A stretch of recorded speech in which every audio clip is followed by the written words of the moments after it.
بسم اللہ الرحمن الرحیم. سامعین محترم السلام علیکم ورحمۃ اللہ وبرکاتہ. ناظرین، آپ دیکھ رہے ہیں چینل جذبہ اسلام. ناظرین، واقعہ شروع کرنے سے پہلے میں آپ سے گزارش کروں گا کہ اگر آپ نے ابھی تک ہمارا چینل سبسکرائب نہیں کیا ہے تو اسے جلدی سے سبسکرائب کر لیں اور بیل آئیکن کو پریس کر لیں تاکہ ہماری ہر نئی آنے والی ویڈیو کا نوٹیفیکیشن آپ کو بآسانی مل سکے. اور آج جو میں ایک بہت ہی خوبصورت واقعہ آپ کے سامنے لے کر حاضر ہوا ہوں، اس کا عنوان ہے محفل حرم. حضرت عمر فاروق رضی اللہ تعالیٰ عنہ کا دربار خلافت کھلا ہوا تھا.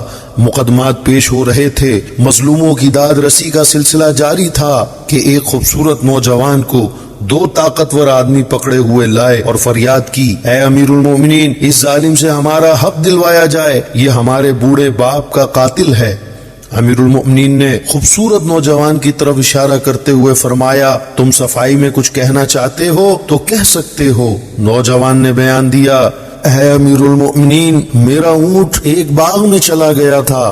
باغ کے بڑے مالک نے پتھر مار کر میرے اونٹ کی آنکھ پھوڑ دی. میں بھی غصے میں آ گیا اور پتھر کھینچ کر اسے دے مارا. میرا ارادہ اس کے قتل کا نہیں تھا، لیکن میری شامت سے وہ مر گیا. امیر المؤمنین نے فیصلہ صادر کرتے ہوئے فرمایا، چونکہ تم نے اقبال جرم کر لیا، اس لیے اسلام کے قانون کے مطابق تم سے قصاص لیا جائے گا، خون کا بدلہ خون. نوجوان نے کہا، اسلام کے قانون اور عدالت کے سامنے میں اپنا سر تسلیم خم کرتا ہوں، لیکن اتنی بات عرض کرنے کی اجازت چاہتا ہوں کہ میرا ایک نابالغ بھائی ہے. باپ نے مرتے وقت اس کے حصے کا سونا میرے حوالے کیا تھا. میں نے اسے ایک ایسی جگہ دفن کر دیا ہے جس کا علم میرے سوا کسی کو نہیں. اگر میں سونا اس کے حوالے نہ کر سکا تو قیامت کے دن اپنے باپ کو منہ دکھانے کے قابل نہیں رہوں گا. اس لیے مجھے 3 دن کی مہلت دی جائے. میں اپنے فرض سے سبکدوش ہو کر واپس آ جاؤں تو مجھ پر قصاص جاری کیا جائے. امیر المؤمنین نے تھوڑی دیر غور کرنے کے بعد فرمایا، عدالت کے سامنے اپنا ضامن پیش کرو. نوجوان نے حاضرین مجلس پر ایک امید بھری نگاہ ڈالی. ساری مجلس میں کوئی بھی اس کا جاننے والا نہ تھا. مایوس ہو کر بیٹھ گیا. اتنے میں ایک صحابی رسول حضرت ابو ذر غفاری رضی اللہ تعالیٰ عنہ کھڑے ہوئے اور آواز دی، امیر المؤمنین، میں اس نوجوان کا ضامن ہوتا ہوں، اسے 3 دن کی مہلت پر رہا کر دیا جائے.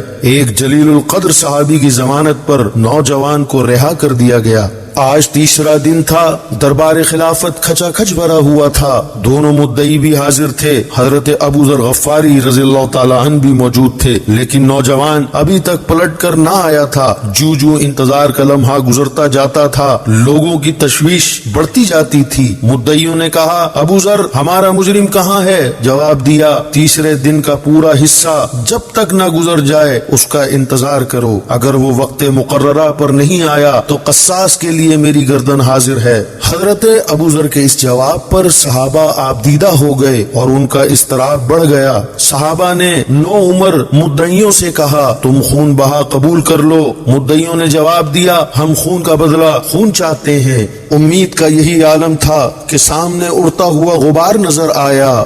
گرد ہٹی تو پسینے میں شرابور مجرم وہ خوبصورت نوجوان کھڑا تھا. تماشائیوں کی آنکھیں حیرت سے پھٹی کے پھٹی رہ گئیں. امیر المؤمنین نے نوجوان سے مخاطب ہو کر فرمایا، سزا تمہیں بعد میں دی جائے گی، پہلے ایک بات سنو. تمہیں 3 دن کی مہلت ملی. تمہارا پتہ نشان بھی کسی کو معلوم نہیں تھا. سزائے موت سے بچنے کے لیے تم فرار بھی ہو سکتے تھے. نوجوان مجرم نے بھیگی پلکوں کے سائے میں کھڑے ہو کر جواب دیا، امیر المؤمنین، میں فرار ہو کر کہاں جاتا؟ یہاں نہ صحیح وہاں سزا ملتی، لیکن قیامت تک اسلام کے دشمن یہ طعنہ دیتے کہ رسول اللہ صلی اللہ علیہ وسلم کے غلام عہد شکن ہوتے ہیں. اس لیے میں نے سوچا کہ زمین پر میرے خون کا دھبا چند دنوں کے بعد مٹ جائے گا، لیکن عہد شکنی کا دھبا اسلام کے دامن پر ہمیشہ کے لیے نمایاں رہے گا. نوجوان کے اس بیان پر لوگوں کے دل بھر آئے، آنکھیں اشکبار ہو گئیں اور اسلام کی اس رقت انگیز محبت پر صحابہ کرام کا پیمانہ لبریز ہو گیا. اب امیر المؤمنین حضرت ابو ذر غفاری رضی اللہ تعالیٰ عنہ سے مخاطب تھے، ابو ذر، تم بغیر سوچے سمجھے ایک ایسے شخص کے ضامن بن گئے جس کے ساتھ نہ تمہاری کوئی شناسائی تھی، نہ اس کے پتہ نشان سے تم واقف تھے.